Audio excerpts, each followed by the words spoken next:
सासाराम के बाद बीजेपी के अध्यक्ष नालंदा पहुंचे हैं और वहां पर लोगों से मुलाकात कर रहे हैं। ये कहा जा रहा है कि एक समुदाय विशेष को परेशान किया जा रहा है। हमारे साथ कांग्रेस के वरिष्ठ नेता हैं प्रेमचंद मिश्रा, उनसे जान लेते हैं। बीजेपी अध्यक्ष लगातार घूम रहे हैं, सासाराम में भी गए थे जहां पर वो हिंसा हुई, अब नालंदा पहुंचे हैं, यहाँ पर भी हिंसा प्रभावित क्षेत्र था। एक पक्ष के साथ अत्याचार की बात कही जा रही है।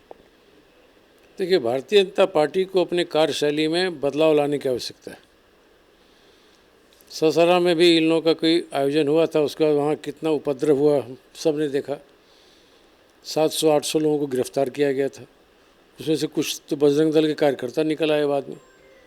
तो मेरा तो स्पष्ट मानना है कि इनको ऐसे गतिविधियों से परहेज करना चाहिए। अपना राजनीतिक कार्यक्रम करें, राजनीतिक बैनर के तहत करें, लेकिन ये सुनिश्चित करें बीजेपी के अध्यक्ष कि वो जहाँ जाएं वहाँ पर कोई अशांति न फैले, वहाँ कोई उपद्रव का वातावरण बाद में न फैले, सामाजिक विद्वेष की भावना न भड़के, ये परहेज करना चाहिए। और मैं समझता हूँ सरकार को भी ऐसी गतिविधियों पर नज़र रखनी चाहिए। अच्छा, ये इसके एक चर्चा बहुत ज़्यादा तेज़ी से सामने आ रही है, बजरंग दल पर बैन करने की बात कही जा रही है। नालंदा के जो सांसद हैं कौशलेंद्र, उन्होंने भी कहा है कि नहीं, बैन होना चाहिए। क्या परिस्थितियाँ नज़र आती हैं? देखिए, कई दलों की, कई संगठनों की, कई सांसदों की, जनप्रतिनिधियों की अलग अलग राय है इस विषय पर। कांग्रेस ने कर्नाटक चुनाव में जो घोषणा पत्र दिया था उसमें इस तरह की बात लिखा है, और पर्पस हमारा ये है कि ऐसे संगठन जो विद्वेष भड़काते हैं, तनाव पैदा होता है, जिनकी गतिविधियों से समाज में विद्वेष का वातावरण बनता ही नहीं बल्कि कई जगह सोशल कन्फ्रंटेशन का वातावरण बनता है, तो ऐसे संगठनों की गतिविधियों पर नज़र रखने की आवश्यकता तो है। इस देश में सांप्रदायिक तनाव, सांप्रदायिक आधार पर राजनीति करने वाले भी कई दल हैं जो माहौल को ख़राब करते हैं, बिगाड़ते हैं और फिर उसे राजनीतिक रोटी सेकते हैं।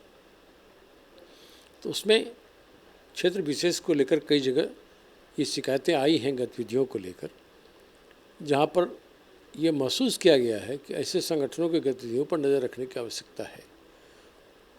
उस बैन की बात जो आती है, वो बैन सही माना जाए, कितना सही कहा जाए? देखिए, आज के डेट में हम इतना ही कह सकते हैं कि ऐसे संगठनों पर की गतिविधियों पर नज़र रखने की आवश्यकता है, और अगर उनके संगठन की गतिविधियां संदिग्ध हैं तो निश्चित तौर पर बैन जैसे प्रयोग करने चाहिए।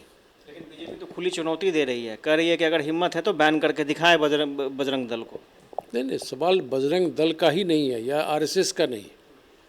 सवाल है कि ऐसे संगठन, चाहे कोई भी हो, चाहे हिंदू उग्रवादी संगठन हो, इस्लामी उग्रवादी संगठन हो, जो भी संगठन जो अलगाववाद को पैदा करते हैं, समाज में विद्वेष पैदा करते हैं, उनकी गतिविधियों पर नज़र रखने की आवश्यकता है।